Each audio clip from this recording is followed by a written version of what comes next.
প্রিয় শিক্ষার্থীরা, আশা করি তোমরা সবাই ভালো আছো। আমাদের আজকের বিষয়টা হলো উচ্চতর গণিত দ্বিতীয় পত্রের তৃতীয় অধ্যায় জটিল সংখ্যা। দেখো, আবার জটিল শব্দটা শুনে ভয় পেও না, এটা খুব সহজ। মাধ্যমিক শ্রেণীতে তোমরা সরল অঙ্ক বলে এক রকমের অঙ্ক করতে, ওই অঙ্কগুলো কি খুব বেশি সহজ ছিল? না, হিসাব নিকাশ কিন্তু বেশ জটিল। তাহলে সরল অঙ্ক যেমন খুব বেশি সরল ছিল না, আমাদের এই জটিল সংখ্যাও কিন্তু খুব বেশি জটিল নয়। আমরা প্রথমে এই জটিল সংখ্যা কি তার ধারণাটা নেব।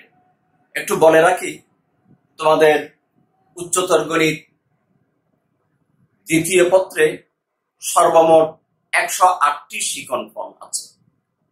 তোমাদের এই তৃতীয় অধ্যায়ে শিক্ষণফল আছে 7টি। আমরা আজকে দুটো শিক্ষণফল আলোচনা করব। আমরা এই দুটো শিক্ষণফল একটু লিখি।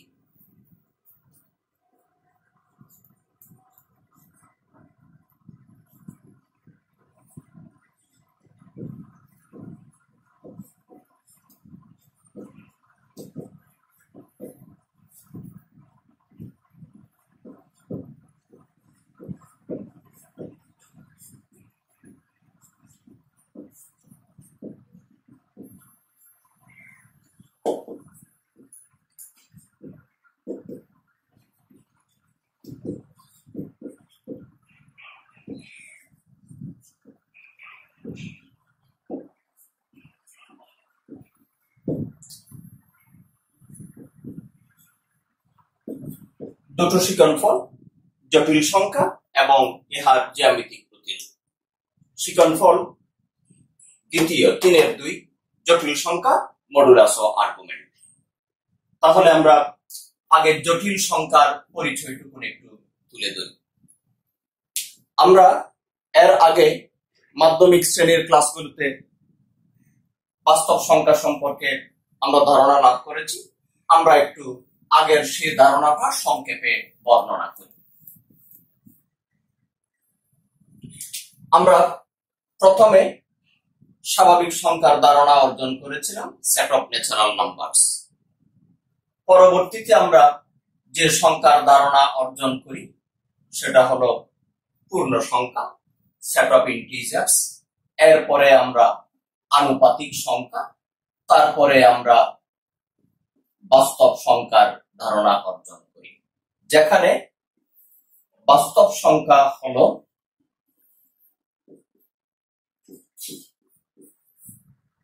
মূলদ এবং অমূলদ সংখ্যা, এ দুটো সমন্বয়ে গঠিত। আমরা তাহলে একটু এখান থেকে ঘুরে আসি। ন্যাচারাল নাম্বারস, ধনাত্মক পূর্ণ সংখ্যা 1 2 3 4 5 6 7 ইত্যাদি। তাহলে ন্যাচারাল নাম্বার আবিষ্কারের পরে আমাদের এই জটিল সংখ্যার প্রয়োজন পড়লো কেন? পূর্ণ সংখ্যার প্রয়োজন পড়লো কেন? দেখা গেল এই যে স্বাভাবিক সংখ্যা 1 2 3 4 5 6 7, এই সংখ্যাগুলো দ্বারা গণনা করা যায়।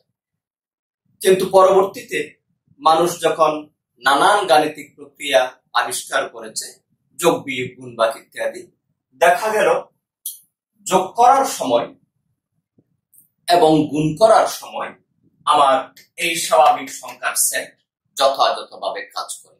অর্থাৎ আমরা একটু দেখাই, সে 1 2 3 4 5 ইত্যাদি, দুটি স্বাভাবিক সংখ্যা যোগ করলে আরেকটি স্বাভাবিক সংখ্যা পাওয়া যায়। দুটি স্বাভাবিক সংখ্যা গুণ করলেও আরেকটি স্বাভাবিক সংখ্যা পাওয়া যায়। কিন্তু বিয়োগ করতে গেলে দেখা যায় ঝামেলা। বিয়োগ করা যায় শুধু ডান পাশ থেকে বাম পাশে, অর্থাৎ বৃহত্তর সংখ্যা থেকে ক্ষুদ্রতর সংখ্যা, ক্ষুদ্রতর সংখ্যা থেকে বৃহত্তর সংখ্যা বিয়োগ করা যায় না। তখন গণিতবিদগণ এই পূর্ণ সংখ্যার ধারণা অর্জন করে, যেখানে ধনাত্মক এবং ঋণাত্মক পূর্ণ সংখ্যা নিয়ে আমরা বলছি তাকে সেট অফ ইন্টিজার্স অর পূর্ণ সংখ্যা।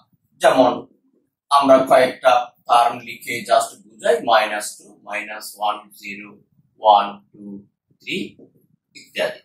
এটা হলো পূর্ণ সংখ্যা। এবার এই পূর্ণ সংখ্যার সেট, এটাও কিন্তু মানুষের সব গাণিতিক প্রয়োজন মেটানোর জন্য যথেষ্ট বলে বিবেচিত হলো না। কেন আমরা একটু দেখি। মানুষ যখন গুণ করতে শিখেছে তখন দেখা যায় যে কোনো দুটি পূর্ণ সংখ্যা গুণ করলে আরেকটি পূর্ণ সংখ্যা পাওয়া যায়, যোগ করলেও আরেকটি পূর্ণ সংখ্যা, বিয়োগ করলেও আরেকটি পূর্ণ সংখ্যা। বিপত্তিটা দেখা গেল ভাগ করার সময়, যখন সে ভাগ প্রক্রিয়া রপ্ত করলো। দেখো, আমরা যদি এই 4 একটি পূর্ণ সংখ্যা, এটাকে 2 দিয়ে ভাগ করি তাহলে আমরা 2 পাই। এই সংখ্যাটা আমার এই সেটের অন্তর্গত। কিন্তু যদি কোন সময় 2 কে 4 দিয়ে ভাগ করতে হয় কিংবা 3 কে 2 দিয়ে ভাগ করতে হয়, তাহলে কি ফলাফল দাঁড়াবে সেটা আমার এই সেটের মধ্যে নাই। অতএব বিবেচিত হলো পূর্ণ সংখ্যার সেট দিয়ে আমার সব কাজ চলছে না। এবার আবিষ্কৃত হলো মূলদ সংখ্যা, আমরা কিউ দ্বারা প্রকাশ করি। মূলদ সংখ্যা হলো পি বাই কিউ আকারের যে কোনো সংখ্যা, যেখানে পি কিউ হলো আমার পূর্ণ সংখ্যা আর কিউ নট ইকুয়াল টু 0। এগুলো তোমরা লোয়ার ক্লাসে পড়েছো। এবার দেখা যাচ্ছে আমরা আরামায়েশে যোগ করতে পারি, বিয়োগ করতে পারি, গুণ করতে পারি, ভাগও করতে পারি। কিন্তু এখানে তো আর থেমে থাকলে চলবে না। আমাদের গণিতবিদগণ আরো নানান গাণিতিক প্রক্রিয়া আবিষ্কার করলেন জীবনের প্রয়োজনে, বিজ্ঞানের প্রয়োজনে। যেমন দেখো, এটা একটা বর্গক্ষেত্র, নাম দিলাম এ বি সি ডি। ধরে নিলাম তার প্রতিটা বাহুর দৈর্ঘ্য 1। এবার যদি এ বি সমান 1 হয়, বি সি সমান যদি 1 হয়, আমরা পিথাগোরাসের উপপাদ্য ব্যবহার করে পাই AC square equal to A B square plus B C square 1 plus 1 সমান 2। তাহলে এসি সমান নাই। পূর্ণ সংখ্যার সেটের মধ্যে এই জাতীয় এমন কোন সংখ্যা নাই যেটা দ্বারা এসি কে রিপ্রেজেন্ট করা যায়, প্রকাশ করা যায়। তখন গণিতবিদগণ আরেক ধরনের সংখ্যা আবিষ্কার করলেন। এগুলোর নাম দিলাম আমরা অমূলক সংখ্যা, যেটাকে পি বাই কিউ আকারে, অর্থাৎ দুটি পূর্ণ সংখ্যার অনুপাত বা ভাগফল রূপে প্রকাশ করা যায় না। এই যে √2, √3, √5, √7 এগুলো হলো অমূলক সংখ্যা। অমূলক সংখ্যা কিন্তু বাস্তব। তাহলে এখন দুই রকমের সংখ্যা আমরা পেলাম, মূলক সংখ্যা যেটাকে আমরা কিউ দ্বারা প্রকাশ করি, আর অমূলক সংখ্যা কিউ প্রাইম দ্বারা প্রকাশ করি। এখন কিউ ইউনিয়ন কিউ প্রাইম, এই সেটটাকে আমরা বলছি বাস্তব সংখ্যার সেট। দেখো, এই যে বাস্তব সংখ্যার সেট আমরা এখানে সংক্ষেপে বর্ণনা করলাম। এই বাস্তব সংখ্যার সাহায্যে আমাদের অনেক রকমের গাণিতিক প্রক্রিয়া, যোগ, বিয়োগ, গুণ, ভাগ বা বিভিন্ন গাণিতিক সমাধান মোটামুটি করা যায়। কিন্তু এক সময় আমার এই বাস্তব সংখ্যার সেটও আমার সকল হিসাব নিকাশের জন্য যথেষ্ট বলে বিবেচিত হলো না। দেখো, ধরো x square minus 1 equal to 0 একটি সমীকরণ, দ্বিঘাত সমীকরণ। তাহলে আমরা এখান থেকে পাবো x স্কয়ার সমান 1, এখান থেকে আমরা পাই x প্লাস মাইনাস 1। সমাধান হয়ে গেল। কিন্তু যদি আমার x square plus 1 equal to 0 আসে, তখন আসে x স্কয়ার সমান মাইনাস 1। এবার x সমান কত? আমাদের আবিষ্কৃত সংখ্যা সেটের মধ্যে এমন কোন সংখ্যা নেই যেটা এই x এর প্রতিনিধি, অর্থাৎ যেটাকে আবার বর্গ করলে মাইনাস 1 হবে। তাহলে বোঝা গেল বাস্তব সংখ্যার সেটও আমার সকল প্রয়োজন মেটানোর জন্য যথেষ্ট নয়। এবার মানুষ, গণিতবিদগণ জটিল সংখ্যার ধারণা অর্জন করেন। প্রথমে এই x স্কয়ার সমান যদি মাইনাস 1 হয়, এখন এটাকে আমরা আরেকটি রাশি দ্বারা প্রকাশ করলাম i স্কয়ার, যেখানে i সমান √2/-1। এই ধারণাটা সর্বপ্রথম প্রদান করেন বিখ্যাত গণিতবিদ অয়লার, অর্থাৎ √1 কে তিনি i বা i²=1 দ্বারা প্রকাশ করেন। এখন দেখা গেল এটার একটা সমাধান হয়ে গেল x +−i। এটা নতুন ধরনের সংখ্যা। আমরা i শব্দটা নিয়েছি ইমাজিনারি শব্দের প্রথম বর্ণ থেকে, কাল্পনিক সংখ্যা। এখন এক ধরনের আমরা আপাত সমাধান পেয়ে গেলাম। যদি কোথাও x² = -3 আসে, তাহলে তাকে আমরা লিখতে পারছি 3i², এবার x ±√3i। এখন যে কোনো বাস্তব সংখ্যাকে i দ্বারা গুণ করে যে সংখ্যাগুলো পাওয়া যায়, √2i, √3i, 4i, 7i, -12i, এই সংখ্যাগুলোর আমরা নাম দিলাম কাল্পনিক সংখ্যা। জটিল সংখ্যা নয়, এখনো আপাতত তার নাম দিলাম আমরা কাল্পনিক সংখ্যা, ইমেজিনারি নাম্বার। এটা হলো কাল্পনিক সংখ্যা।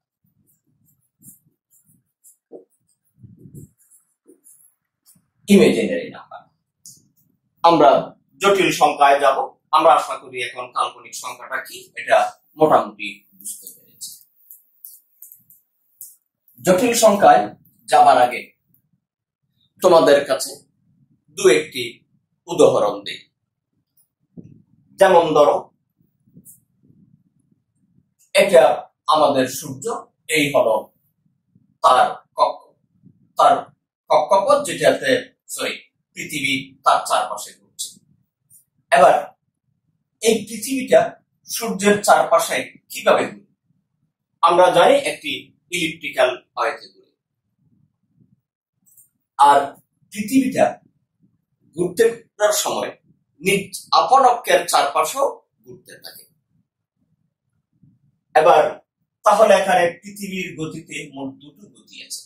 একটা হলো রৈখিক গতি, এটা বক্র রৈখিক গতি, আবার তার নিজের অক্ষের সাপেক্ষে ঘূর্ণন গতি। এই গতিটার নাম হলো, তোমরা আশা করি পদার্থবিদ্যায় পড়েছো, জটিল গতি। আরো উদাহরণ দেওয়া যেতে পারে, যেমন জটিল বাক্য, যেখানে একটি স্বাধীন বাক্যাংশ আবার একটি অধীন বাক্যাংশ, দুটোর সমন্বয়ে যে বাক্য গঠিত হয় সেটাকে আমরা বলি কমপ্লেক্স সেন্টেন্স। এটা হলো কমপ্লেক্স মোশন। এখন আমরা এখান থেকে জটিল সংখ্যার ধারণায় যাই। ধরো x² + x + 1 = 0 একটি দ্বিঘাত সমীকরণ। এই সমীকরণটাকে যদি আমরা সমাধান করি, আমরা পাই x = -1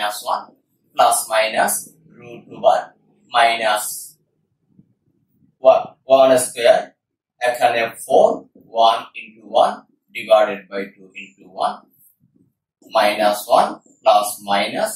√3, অর্থাৎ কোন ফর্মুলা? x² + bx + c = 0 হলে x = -1 ± √b² - 4ac / 2ac। এখন এটাকে আমরা লিখতে পারি -1 ± 3i² / 2, এইভাবে দিলাম ½ -1 ± √3i। আমরা এটাকে আরেকটু বিশ্লেষণ করে লিখি, তাহলে আমরা মোটামুটি এটাকে এইভাবে লিখতে পারি x = -½ ± √3 / 2i। x এর দুটো মান এখানে পাওয়া গেল। দেখো এখানে আমরা x এর যে মান পেলাম, যে সমাধান আমরা পেলাম, এখানে এই অংশটা হলো একটি বাস্তব সংখ্যা, মূলক সংখ্যা এখানে, তবে বাস্তব -½ আর প্লাস মাইনাস এখানে যে অংশটা পেলাম এটা হলো কাল্পনিক সংখ্যা। তাহলে তার দুটো অংশ, বাস্তব এবং কাল্পনিক। এই যে বাস্তব এবং কাল্পনিক দুটি অংশে দুটি রাশির সমন্বয়ে গঠিত যে সংখ্যা, আমরা এখন সেই সংখ্যাকে বলছি জটিল সংখ্যা। আমরা সাধারণভাবে যে কোনো জটিল সংখ্যা z = a + ib এই ফরম্যাটে আমরা লিখে থাকি। এখন যদি বলা হয় জটিল সংখ্যা কি, তাহলে আমরা বলি a + ib আকারের যে কোনো সংখ্যাকে বলা হয় জটিল সংখ্যা, যেখানে a এবং b হলো বাস্তব সংখ্যা আর i সমান √/-1। তাহলে জটিল সংখ্যার ধারণা আমরা পেয়ে গেলাম।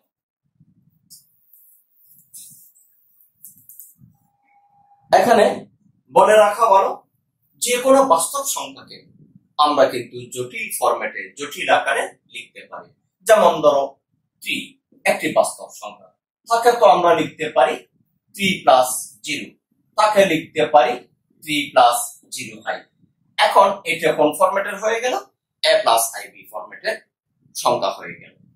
তাহলে এইটাকে আমরা বলতে পারি জটিল সংখ্যার সেটের সদস্য set. 3 + 0i belongs to set of complex numbers। আমরা জটিল সংখ্যার সেটকে এই c দ্বারা প্রকাশ করি।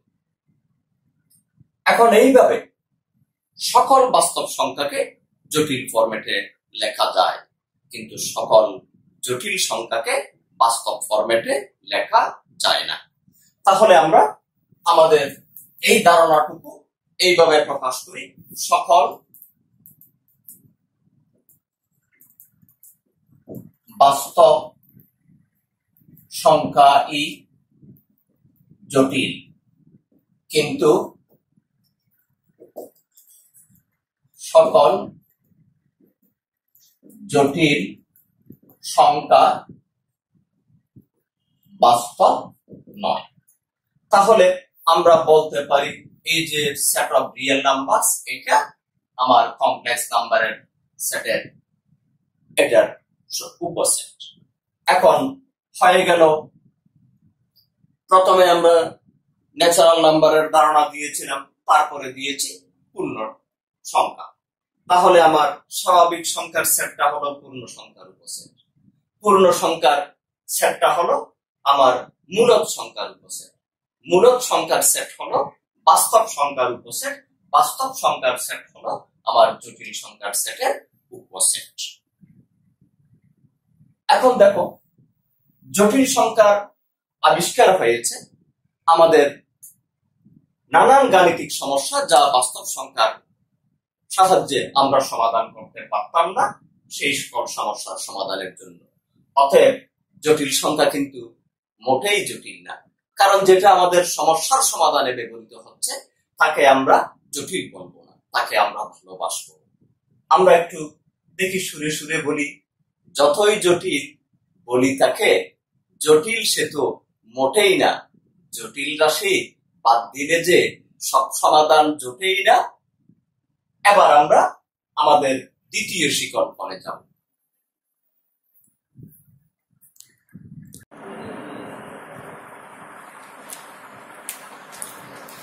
তাহলে এবার আমরা আলোচনা করি আমাদের শিকনফল 3-2, অর্থাৎ তৃতীয় অধ্যায়ের 2 নাম্বার শিকনফল, জটিল সংখ্যার মডুলাস ও আর্গুমেন্ট।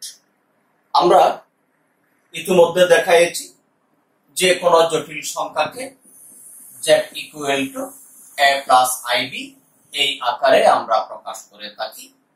এখানে তার দুটো অংশ, এটা হলো বাস্তব অংশ আর এটা হলো কাল্পনিক অংশ।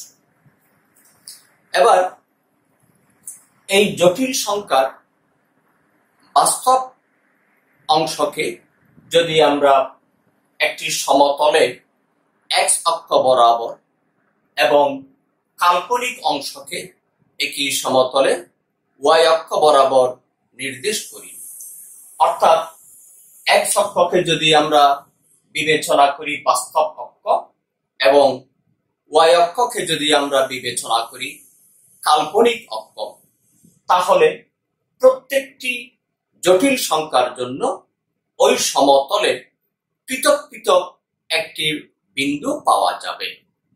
সেই বিন্দুটাকে বলা হয় জটিল সংখ্যার জ্যামিতিক প্রতিরূপ। এটার নাম হলো জটিল সংখ্যার আরগান চিত্র। এটা আরগান নামের একজন সুইজারল্যান্ডের বিখ্যাত গণিতবিদ এই প্রক্রিয়াটা উদ্ভাবন করেন, বা প্রথম তিনি এইভাবে নির্দেশ করার প্রক্রিয়াটা দেখান। এজন্য তার নামানুসারে এই চিত্রের নাম হয়েছে আরগান চিত্র। তাহলে আমরা একটু লিখে দেখাই। ধরো এই সমতল, এটা হলো আমার বাস্তব অক্ষ এক্স ও এক্স প্রাইম, আর এটার নাম দিলাম কাল্পনিক অক্ষ ওয়াই ও ওয়াই প্রাইম। প্রথমে আমরা একটা নির্দিষ্ট সংখ্যা দিয়ে বুঝাই। ধরো z1 equal to 4 plus 3i। তাহলে এই জটিল সংখ্যার বাস্তব অংশ 4 কে আমরা বাস্তব অক্ষ x অক্ষ বরাবর আমরা নির্দেশ করলাম, এই 4। এবার তার কাল্পনিক অংশ আমরা একটু আইডিয়া করে নিচ্ছি, এই 3। তাহলে একে হলো আমার 4 প্লাস 3i জটিল সংখ্যা। আমি বিন্দুটাকে p দ্বারা নির্দেশ করলাম। তাহলে আমরা দেখি জটিল সংখ্যার আরগান চিত্র নাথিং বাট এ পয়েন্ট, একটি বিন্দু ছাড়া কিছুই নয়।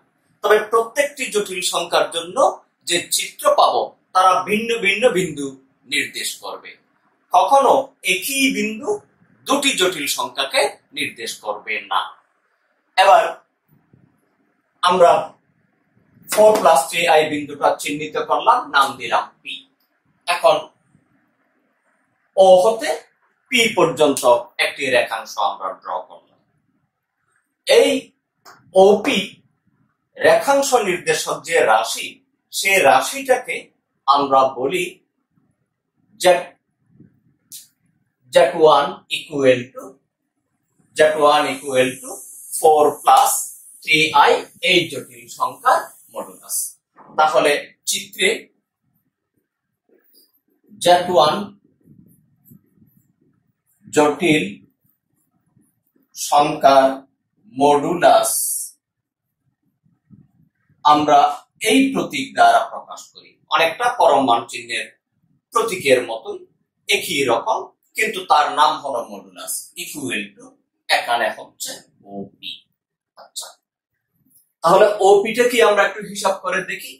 এখানে লম্ব টানলাম, নাম দিলাম PN।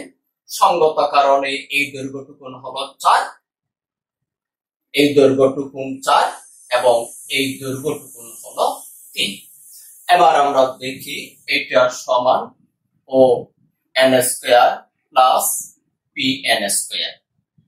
এবার এটা সমান 4 স্কয়ার যোগ 3 স্কয়ার, পুরাটার রুট হবে এটা সমান 5। এবার আমরা নির্দিষ্ট জটিল সংখ্যার পরিবর্তে যদি আমি a প্লাস ib নিতাম, তাহলে ON এর জায়গায় আসতো a এবং PN এর জায়গায় আসতো আমার b। এখন আমরা এটা একটু লিখে দেখি। তাহলে z equal to a plus ib হলে z এর মডুলাস সমান root over a square plus b square. একই রকম আমরা এখন জটিল সংখ্যার আরগান চিত্রটা বুঝলাম। কোন একটি জটিল সংখ্যাকে যদি আমরা তার বাস্তব অংশকে x অক্ষ বরাবর এবং কাল্পনিক অংশকে y অক্ষ বরাবর নির্দেশ করি, তাহলে জটিল সংখ্যার জন্য আমরা যে বিন্দুটা পাবো এই বিন্দুটার নাম হলো তার আরগান চিত্র।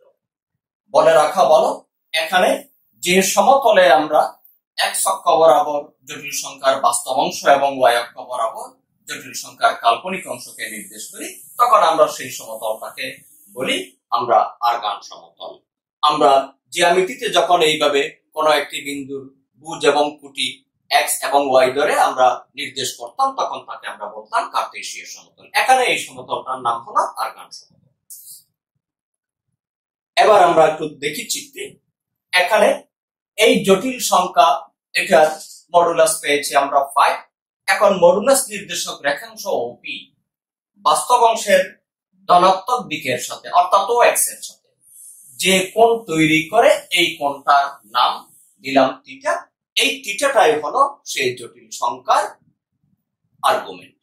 তাহলে আমরা লিখতে পারি এখানে ARG, আর্গুমেন্টকে সংক্ষেপে ARG এই প্রতীক দ্বারা প্রকাশ করি। ARZ1 equal to ARG4 plus 3i equal to theta. এই চিত্রে এবার সেটা সমান আমরা লিখতে পারি tan ইনভার্স 3/4। তাহলে কিভাবে tan ইনভার্স 3/4 লিখলাম? এখানে দেখো, যেহেতু tan থিটা সমান pn ডিভাইডেড বাই on সমান 3/4, এখান থেকে আমরা যদি হিসাব করি এই রাশিটা পাই। এখন আমরা জেনারেলাইজ করি।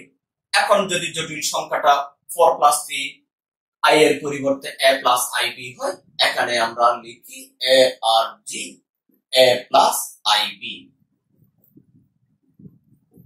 এটা সমান tan ইনভার্স b/a।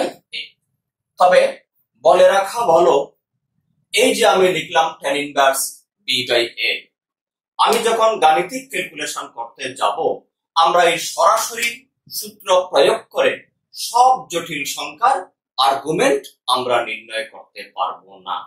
যেমন ধরো, কোথাও আমি ক্যালকুলেশন করলাম এইভাবে, আমি নিচের অংশটা মুছে দিলাম, এই অংশটা মুছলাম, চিত্রের এই অংশটাও মুছে দিলাম, আমরা অন্য একটি ফিগার এখানে দেখাবো।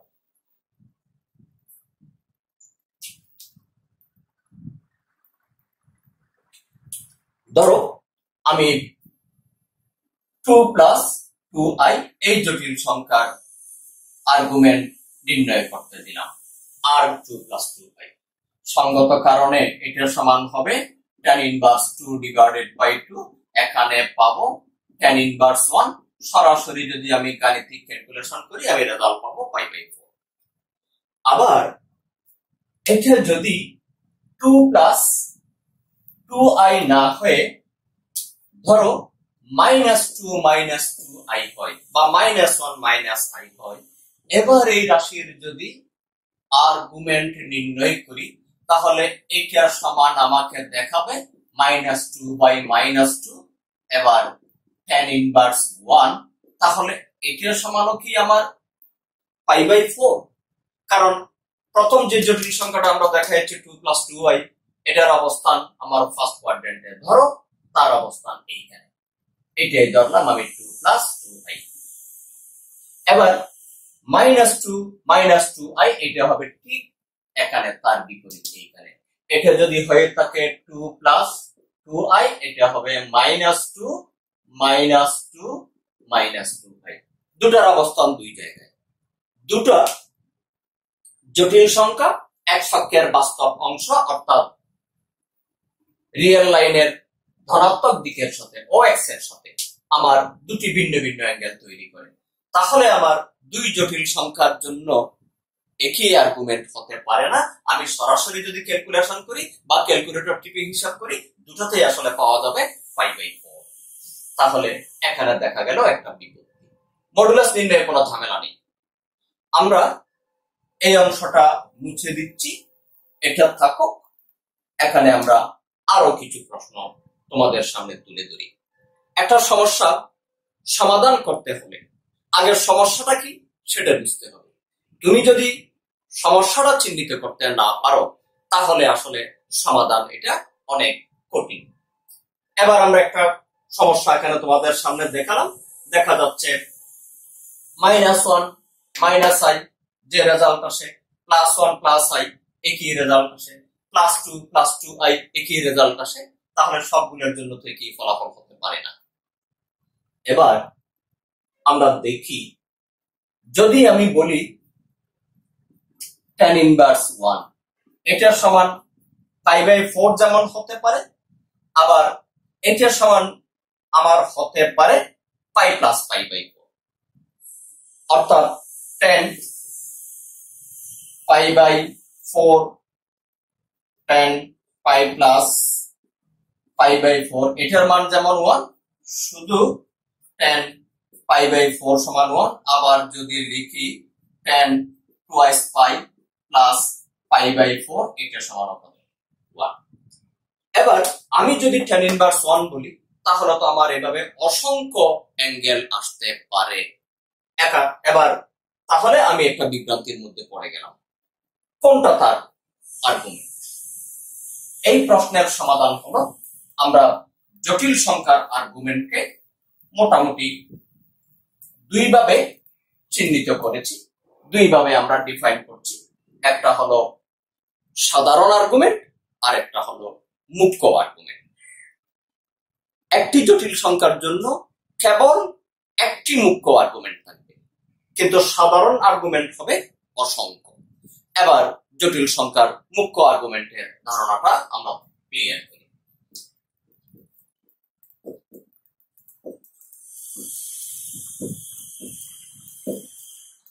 জটিল সংখ্যার মুখ্য আর্গুমেন্ট। দেখো, কোন জটিল সংখ্যা z equal to a plus ib এর মুখ্য আর্গুমেন্ট থিটা হলে minus pi less than theta less than equal to pi. অর্থাৎ মুখ্য আর্গুমেন্টের একটা নির্দিষ্ট সীমা আছে, সেটা হবে মাইনাস পাই থেকে বড় এবং পাই এর সমান বা পাই থেকে ছোট।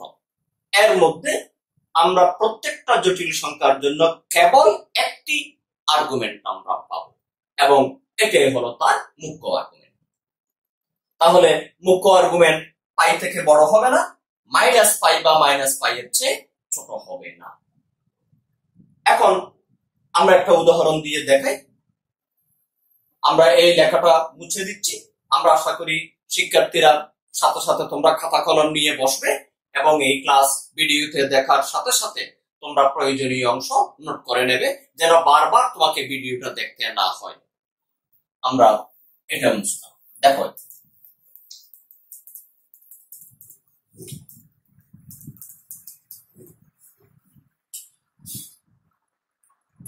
এবার তোমাদেরকে আমরা দেখাতে চাই জটিল সংখ্যার মুখ্য আর্গুমেন্ট কিভাবে হয়। ধরো -2 প্লাস 0i, এটাও কিন্তু একটি জটিল সংখ্যা। এখন তার যদি আর্গান চিত্র আমরা ড্র করি, হয়তো দেখা গেল এটাই হলো তার আর্গান চিত্র। এখানে -2 প্লাস 0i, এটাও কিন্তু জটিল সংখ্যা। আমরা এর আগে শিক্ষণফলেকে আমরা বুঝাইছি প্রত্যেক বাস্তব সংখ্যায় জটিল, কিন্তু প্রত্যেক জটিল সংখ্যা বাস্তব নয়। তাহলে এর যদি আমরা আর্গুমেন্ট নির্ণয় করতে চাই, আমরা এইভাবে আসতে পারি। এইভাবে যদি অ্যাঙ্গেল হিসাব করি অ্যান্টি ক্লকওয়াইজ, তার আর্গুমেন্ট হবে পাই। আবার যদি আমরা এই নেগেটিভ দিকে হিসাব করি, তার আর্গুমেন্ট হবে মাইনাস পাই। কিন্তু মুখ্য আর্গুমেন্টের সীমায় আমার নেগেটিভ নাই, তাহলে আমরা এখানে লিখব আর equal to pi, minus pi হবে। এবার আরেকটা উদাহরণ আমরা দিই। ধরো আর -2 -2i, আমরা দেখতে পাচ্ছি এটার অবস্থান এইখানে। আমরা পরিষ্কার হিসাব করি, এই অ্যাঙ্গেলটা হবে π/4। এখন অ্যান্টি ক্লকওয়াইজ যদি আমি আসি, এখান থেকে এই পর্যন্ত অ্যাঙ্গেল হিসাব করলে দেখো অ্যাঙ্গেলটা হবে π + π/4। কিন্তু তার মুখ্য আর্গুমেন্টে আমার পাই এর চেয়ে বড় মান আসবে না। তাহলে এখন আমাকে যেতে হবে এই দিকে, অর্থাৎ তার মুখ্য আর্গুমেন্ট হিসাব করার জন্য এই অ্যাঙ্গেলটা হিসাব করা লাগবে। এই অ্যাঙ্গেলটা হবে আসলে পাই মাইনাস পাই প্লাস π/4।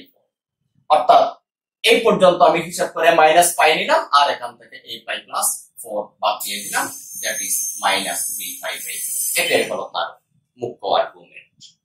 এবার অন্য কোয়াড্রেন্টে দেখাই। ধরো জটিল সংখ্যাটার অবস্থান এখানে, ফোর্থ কোয়াড্রেন্টে আমি একটা বিন্দু নিলাম। ধরো এটা দিচ্ছি 3 - 3i।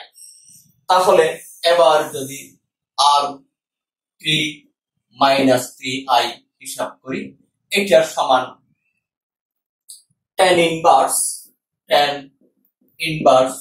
-3 ডিভাইডেড বাই 3 হবে tan ইনভার্স -1 ইকুয়াল। দেখো tan ইনভার্স -1 বললে আমি দুটো রেজাল্ট কিন্তু পেতে পারি। এক, সরাসরি -π/4, আবার যদি আমি -1 হিসাব করি পাই মাইনাস π/4, সেটাও কিন্তু -1। কিন্তু তার অবস্থানটা কোথায়? অবস্থানটা হলো চতুর্থ চতুর্ভাগে। তাহলে এই চতুর্থ চতুর্ভাগের অবস্থান অনুযায়ী এটাই হলো তার আর্গুমেন্ট, এটা হলো -π/4। তাহলে আমরা বুঝলাম জটিল সংখ্যার মুখ্য আর্গুমেন্টটা বুঝতে হলে আমাকে, বা আর্গুমেন্ট বুঝতে হবে আমার জটিল সংখ্যাটার অবস্থান কোথায়। কারণ আমি যদি আগের সূত্র সরাসরি প্রয়োগ করতে চাই, এই সংখ্যাটার মুখ্য আর্গুমেন্ট নির্ণয় করতে চাই, তাহলে তো আমার এরকম হয়, এই যে আবার দেখো আর -2 -2i, এটা সমান আমি পাবো tan ইনভার্স -2 ডিভাইডেড বাই -2, তাহলে আসছে tan ইনভার্স 1। এবার ওই যে আগে দেখাইছিলাম এটা থেকে তো আবার কি চলে আসছে, 1 চলে আসছে। অতএব আমরা মুখ্য আর্গুমেন্ট বুঝবো তার অবস্থান অনুযায়ী।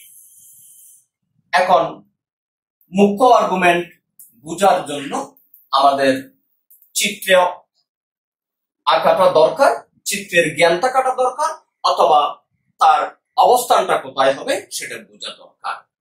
তাহলে আমরা এখন সূত্র আকারে আমরা একটু লিখে দিই কোন চতুর্ভাগে অবস্থান করলে মুখ্য আর্গুমেন্ট কিভাবে হিসাব করতে পারবো।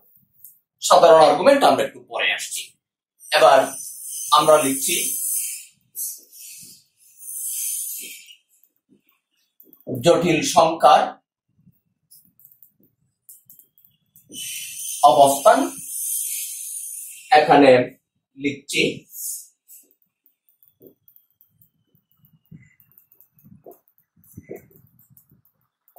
মুখ্য আর্গুমেন্ট, আর জটিল সংখ্যাটা হলো z equal to a plus ib। এবার এই যে a প্লাস ib, এখানে a এবং b পজিটিভ নেগেটিভ হতে পারে। আমরা প্রথমে দেখি এটার অবস্থান, প্রথম চতুর্ভাগ।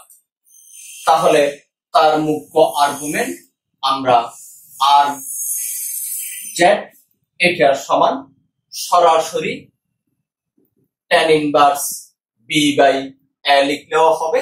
আবার যদি আমি এইভাবে লিখতে চাই tan ইনভার্স b/a এর পরমান, আমার ফলাফল সেম, কারণ এটা হচ্ছে আমার প্রথম চতুর্ভাগে আমি যে মানটা পাই সেটা। এবার যদি জটিল সংখ্যা তার অবস্থান হয় দ্বিতীয়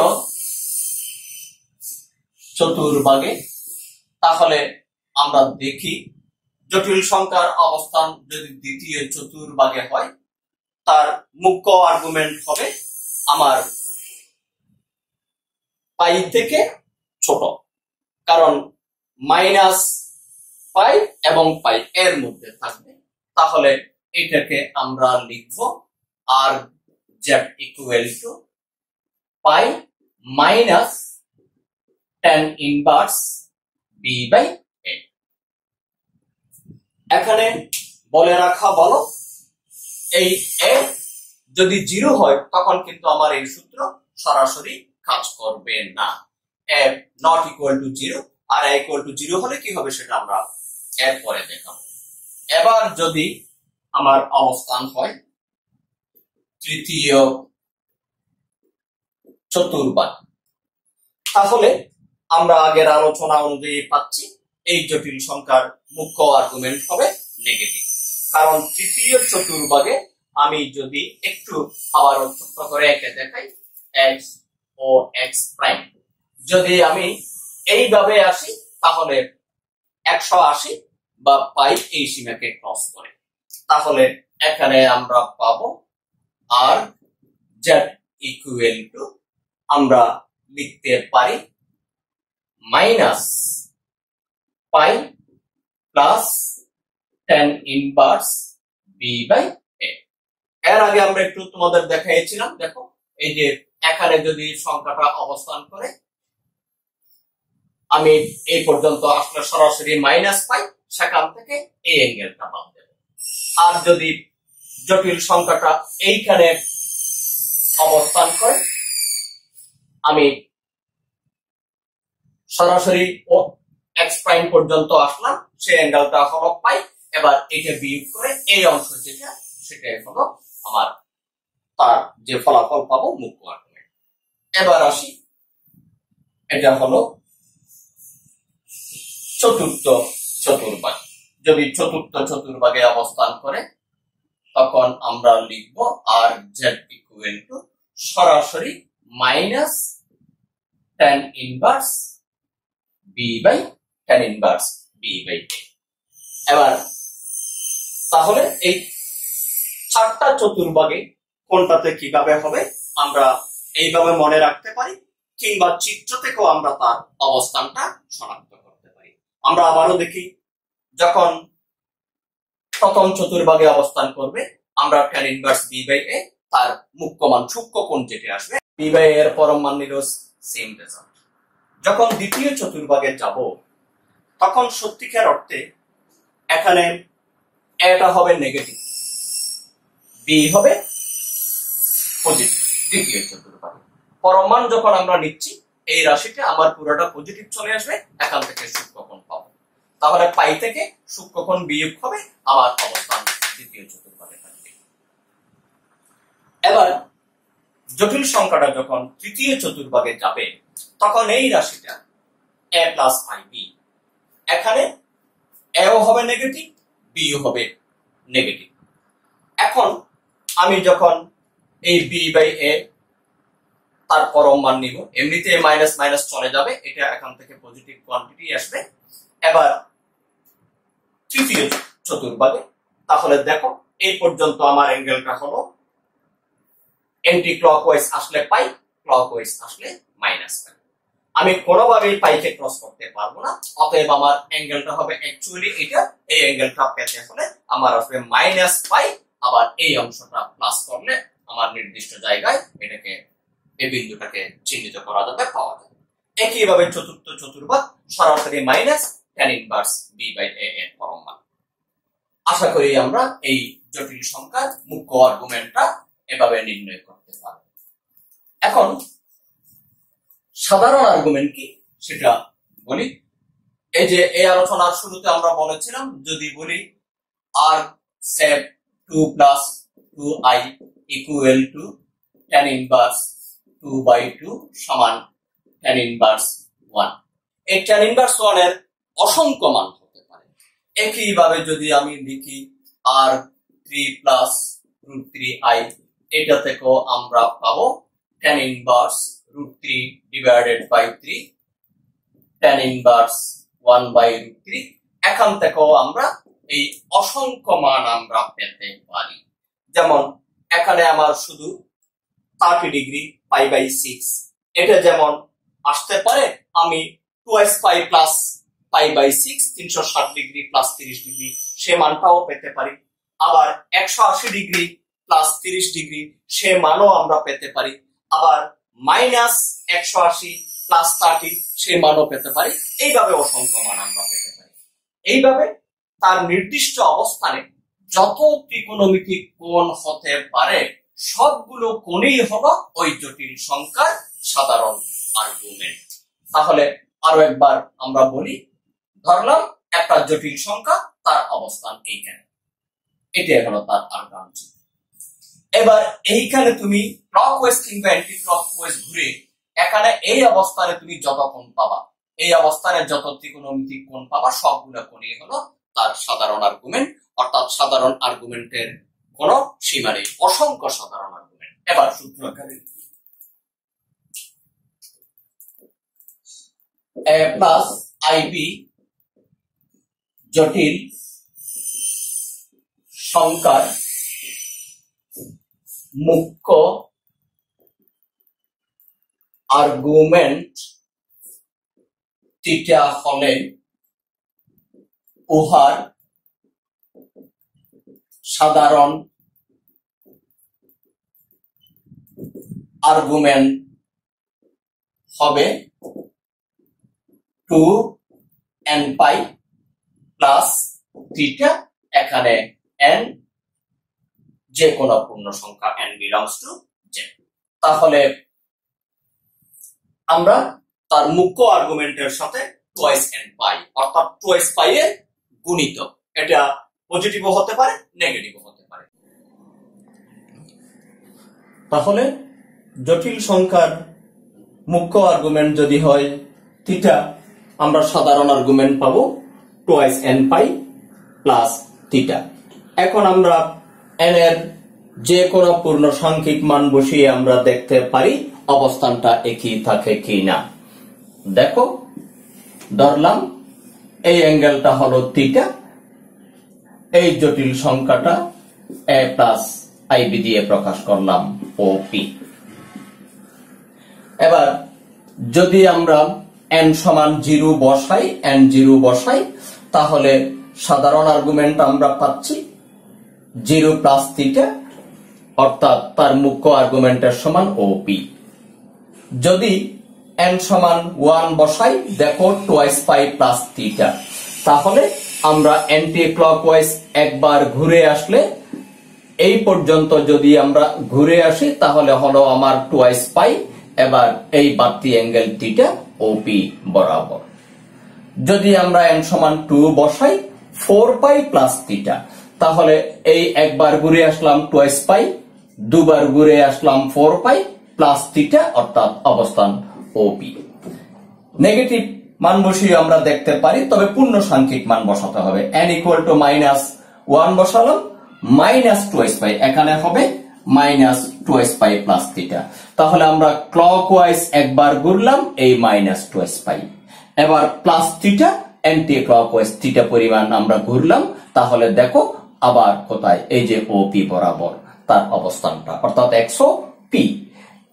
এবার এইভাবে আমরা অসংখ্য তার আর্গুমেন্ট পাবো, সাধারণ আর্গুমেন্ট, তবে প্রতিটার জন্য যে রেখাটা আমার কোণ তৈরি করবে, আমরা ত্রিকোণমিতিতে শিখেছি ঘূর্ণায়মান রেখা ক্লকওয়াইজ বা অ্যান্টি ক্লকওয়াইজ ঘুরে ঘুরে কোণ তৈরি করে, তার অবস্থানটা শেষ পর্যন্ত OP বরাবরই আসবে।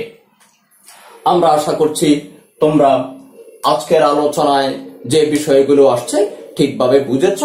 আমরা তবুও একটু সংক্ষেপে বলি।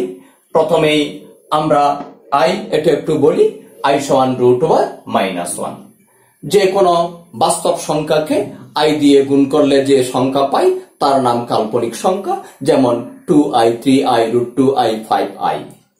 এবার a প্লাস IB আকারের যে কোনো সংখ্যাকে আমরা বলছি জটিল সংখ্যা, যেখানে a এবং b বাস্তব। জটিল সংখ্যার বাস্তব অংশকে আমরা যদি x অক্ষ বরাবর আর কাল্পনিক অংশকে y অক্ষ বরাবর নির্দেশ করি, তাহলে প্রত্যেকটি জটিল সংখ্যার জন্য আমরা একটা নির্দিষ্ট বিন্দু পাই, নির্দিষ্ট বিন্দু চিহ্নিত করতে পারি। এই বিন্দুটার নাম হলো জটিল সংখ্যার আরগান চিত্র। এবার জটিল সংখ্যার আরগান চিত্র বা জটিল সংখ্যা নির্দেশক বিন্দু আর মূল বিন্দুর সংযোজক রেখাংশের দৈর্ঘ্য নির্দেশক যে রাশি, এটাই হলো সেই জটিল সংখ্যার মডুলাস। আর জটিল সংখ্যার আরগান চিত্র এবং মূল বিন্দুর সংযোজক রেখাংশ x অক্ষের বা বাস্তব অক্ষের ধনাত্মক দিকের সাথে যে কোণ তৈরি করে সেটাই তার আর্গুমেন্ট। এখানে মুখ্য আর্গুমেন্ট, সাধারণ আর্গুমেন্ট ডিটেইলস আলোচনা করেছি। তোমরা বই দেখে তোমরা এই এর সাথে রিলেটেড যে প্রবলেমস গুলো আছে একটু দেখো। আমরা পরবর্তী শিক্ষণফলে আগামী ক্লাসে আসবো ইনশাআল্লাহ। তোমরা বাসায় অবস্থান করবে, বিনা কারণে কেউ ঘরের বাইরে যাবে না, তোমরা স্বাস্থ্যবিধি মেনে চলবে। একান্ত বাধ্য হয়ে বাইরে যেতে হলে মাস্ক পরিধান করবে, আর তোমরা সাবান পানিতে অন্তত 20 সেকেন্ড ধরে নির্দিষ্ট সময় পর পর 1 ঘন্টা 2 ঘন্টা পর পর তোমাদের হাত ধৌত করবে। নিজেকে নিরাপদ রাখবে, পরিবারের সদস্যগণকে নিরাপদ রাখবে এবং আমাদের দেশকে তোমরা নিরাপদ রাখতে ভূমিকা পালন করবে। ধন্যবাদ তোমাদের সবাইকে।